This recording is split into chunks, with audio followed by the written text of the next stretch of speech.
তো ভীষণই ভালো লাগছে। আমরা এতদিন পর চিত্রায়ণ স্টুডিও ফিরলাম। 2 বছর এখানে আমরা ঘর বাড়ি সবকিছু চিত্রায়ণ স্টুডিও ছিল। তো আজকে এখানে আসতে পেরে খুব ভালো লাগছে। হ্যাঁ, ভীষণই আমাদের কথার ফ্লোরটা রয়েছে, যেটা এখন শাটল পড়ে রয়েছে। হ্যাঁ, তো একটু তো মন খারাপও হচ্ছে, একটু নস্টালজিক লাগছে, বাট খুব ভালো লাগছে আসতে পেরে যে ঘুরে ফিরে আবার সেই চিত্রায়ণ স্টুডিও, আবার সেই বাংলা টকিজের শো, এবং আমাদের চেনাই সবাই শুরু হয়েছিল বৃন্দাবন বিলাসিনী। তো সব চেনাশোনা সব মানুষজন এখানে, টেকনিশিয়ানসরা সবাই খুব চেনা আমাদের। তো খুবই ভালো লাগছে, খুবই আনন্দ করছি, খুব মজা করছি, একসঙ্গে হই হই করে শুট করছি। So it's a good thing. এবং আমার মনে হয় আমাদের সবসময় খুব ভালো লাগে যখনই আমরা মানে এই পরিবারটার সঙ্গে, বিশেষ করে বাংলা টকিজ পরিবারের সঙ্গে একসঙ্গে কাজ করি, তখন খুব ভালো লাগে আমার। সুস্মিতা দি, সত্যি ভীষণ ভালো লাগছে। আগের দিনই বলছিলাম আবার চিত্রায়ণ যাব, মিঠুর সঙ্গে দেখা হবে, সেটা একটা আমাদের ভীষণ ভালো লাগার জায়গা। তারপরে এখানে অনেক চেনা মানুষের সঙ্গে দেখা হলো, সত্যি খুব ভালো লাগছে। কত দিন পরে, কত মাস পরে আমরা চিত্রায়ণে এলাম আবার। হ্যাঁ, প্রথমে এসেই এদিকে ঢুকতাম, আজকে ওদিকে গেছি। জমিয়ে শীত পড়েছে সাহেবটা, কি কি বেশি সব থেকে খাওয়া দাওয়া করা হচ্ছে এখন? কোথায় আর শীত পড়েছে গো, সবাই এত শীত শীত করে শীতকে গালাগাল, শীতকে এত গালাগাল করেছে, পালিয়েই গেল শীতটা। একটু যা পড়ছিল তাও গেল একদম। সোয়েটার পরে আছি দেখো। তো ওই আর কি। হ্যাঁ, তবে হ্যাঁ, কলকাতায় শীতটা পড়লে এটাই তো সব থেকে ভালো সময়। আমার এখনো মনে আছে আমরা এই স্টুডিওতে শীতকালে কি ক্রিকেট খেলেছি, কত কাঁচ ভেঙেছি। এখানে অশোকদা বসে আছে, আমাদের বল আর ব্যাট সিজ করে নিয়েছিল, ভাবতে পারছেন? আমাদের ক্লাস 7-এ পড়ি যেন মনে হয়। আর খেলতে দেওয়া হবে না, আর খেলতে দেওয়া না, ব্যাট বল সিজ করে নিয়েছিল। এখানে আমরা প্রচুর ক্রিকেট খেলতাম শীতকালে, প্রচুর খাওয়া দাওয়া হতো, প্রচুর আনন্দ হতো। মাঝে মধ্যেই দুপুরবেলা আমরা একসঙ্গে সব হ্যাঁ, পেন্ট হাউসে গিয়ে পার্টি করতাম। আর এই গাছের তলায় এই সন্ধ্যাবেলাটা তো বসে আছে, চায়ের আড্ডা, চা সিঙ্গাড়ার আড্ডা হতো। আচ্ছা, নাচ করার সময় এই যে ঘুষি মারা হচ্ছিল, এটা কি হচ্ছিল? একে বলে অকুপেশনাল হ্যাজার্ড। একে বলে অকুপেশনাল হ্যাজার্ড। কাজ করতে গেলে এরকম দুর্ঘটনা ঘটতেই পারে। এখনো শুনকালো না বলছো? আজকে এসে একটু বেশি দেখছি, মানে হঠাৎ করে কথা মোটে চলে গেছে আবার স্টুডিওটা না, মানে স্টুডিওতে ঢুকে হঠাৎ করে আবার কথা মোটে চলে গেছে, কোনুই ফুনুই দিয়ে মেরে ফেরে একাকার করছে আমাকে। কথার সময় তো তোমাকে সামলাতে হতো, এখনো কি সেম? না, এখন হয় না। ভীষণ ভীষণ অ্যাটেন্টিভ হয়ে গেছে, ভীষণ কেয়ারফুল হয়ে গেছে। আমরা একসঙ্গে থিয়েটারও করছি, আমরা সেখানেও দেখছি ভীষণ ভালো ভাবে কাজ করছে, ভীষণ ভালো পাঠ করছে, চেষ্টা করছি। তো এখন অনেকটাই অ্যাটেন্টিভ। কিন্তু আজকে এসে হঠাৎ লেবার ড্যাং ঘ্যাড্যাং মোড়ে ফেরত চলে এসেছে। পড়া রোগটা বলতে চলে যাচ্ছে আস্তে আস্তে। গেছে কি বলছো? এটা তো বড় আছে। হ্যাঁ, সাগার বেশি বলা দরকার নেই। সুস্মিতা তো অনেকটাই বদলেছে কথার পরে, সাহেবদা কতটা বদলায়? বদলাইনি, মানে এই যে পড়ে যাচ্ছ না, না না, ভালো মানে খারাপ জিনিসগুলো খানিকটা সরে গেছে, ভালো জিনিসগুলো কাছে সেরকম কি কি চেঞ্জেস সাহেবদের সাহেবদের মধ্যে এসেছে? তাকানোটা তুমি দেখলে না, তুমি যখন ডাইরেক্ট বলছিলে। না না, বদলাইনি কিছু। আর সাহেবদাও তো একই রয়েছে, সে দেখেছি তোমার সঙ্গে লেখপুরিটা যেটা এখনো করছিল, যেটা একই রয়েছে। এগুলো ভালো।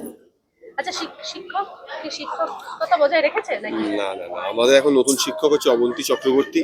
তিনি আমাদের নতুন নাটকের জন্য শিক্ষা দিচ্ছেন কি করে।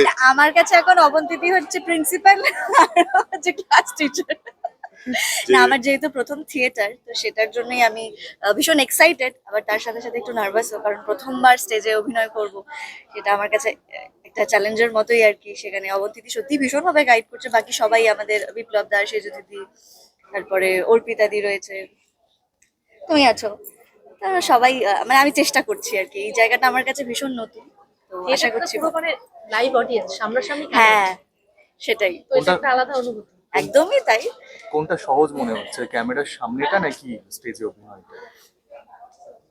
সহজ কঠিনের ব্যাপার না, বিষয়টা যেহেতু এই মানে মঞ্চটা আমার কাছে নতুন, সেই জন্য আমি একটু নার্ভাস হয়ে আছি।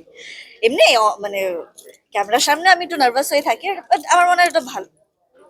আর একটা নতুন ওয়েব সিরিজও আসছে, তো সেটা নিয়ে একটু শুনি। হ্যাঁ, এটাও আমার একটা বছরের নতুন কাজ, নতুন জায়গায় কাজ করা। কুহেলি হইচইতে আসছে। শুটিং এখনো শুরু হয়নি, হবে খুব তাড়াতাড়ি থিয়েটারটার পরে। তো সেটার জন্য আমি ভীষণ এক্সাইটেড, নতুন জায়গায় কাজ করব, নতুন মাধ্যমে আর কি। সেটার জন্য কথা তো শেষ হয়ে গেল, তবু কথার যারা প্রেম মানে ভালোবাসা, মানে যারা ফ্যান্স, তাদের এখন ভালোবাসা সমানভাবে বজায় রেখেছে। একদমই তাই, এটা সত্যিই তাই। কথার ফ্যানেরা মানে আমাদের ফ্যানেরা সত্যি আমাদের এখনো যতটা আগে ভালোবাসতো, এখনো তো আরো বেশি ভালোবাসছে। তো সত্যি আমরা স্টেজ শোতেও গেলাম কয়েকদিন আগে, সেখানেও যে এত ভালোবাসা পেলাম কথা শেষ হওয়ার পরেও, সেটা সত্যি আমাদের কাছে একটা পাওনা।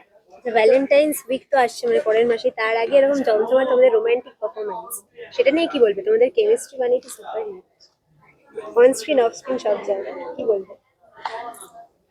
ব্যাস, দুজনেই ব্লাশ করছে, দুজনেই একে অপরের থেকে ব্লাশ করছে। একটু বলো, কিছু বলো। বলো কিছু। আমি আর কি বলবো, দেখো তো জিজ্ঞেস করছিলেন যে কথার পর কি চেঞ্জ হয়েছে, দেখো এটাই চেঞ্জ হয়েছে। আগে ইন্টারভিউ হলে আমি বকবক করে যেতাম, ও চুপ করে থাকতো, এখন উল্টো হয়ে গেছে, এখন ও কথা বলছে আমি চুপ করে দাঁড়িয়ে শুধু যাচ্ছে। ও তাই বুঝে যাচ্ছে, জানতাম না তো। তো না, হ্যাঁ কেমিস্ট্রিটা নিয়ে যেটা কথা হচ্ছে যে দর্শকদের ভালোবাসা সত্যি অনেকেই বলেছিল যে ঠিক আছে, যখন টেলিভিশন চলে, যখন শো হিট হয়ে যায়, তখন আর দর্শকদের ভালোবাসা থাকে, তারপর সেটা আস্তে আস্তে আবার ডাই ডাউন করে যাবে, নতুন সিরিয়াল আসবে, নতুন জুটি আসবে, তাদের প্রতি আবার একটা লয়্যালটি তৈরি হবে দর্শকদের। কিন্তু আমাদের দর্শকরা সত্যি এতদিন ধরে এই ভালোবাসাটা আমাদের জিয়ে রেখেছে, এতটা মানে ভালোবাসা এখনো দিচ্ছে। স্টেজ শো হোক বা যেখানে, কতজনই আমাকে মেসেজ করেছে যে বলেছে যে দাদা আমরা অলরেডি টিকিট কেটে ফেলেছি, নাটকের শো দেখতে আসছি আমরা, খুব ভালো লাগবে।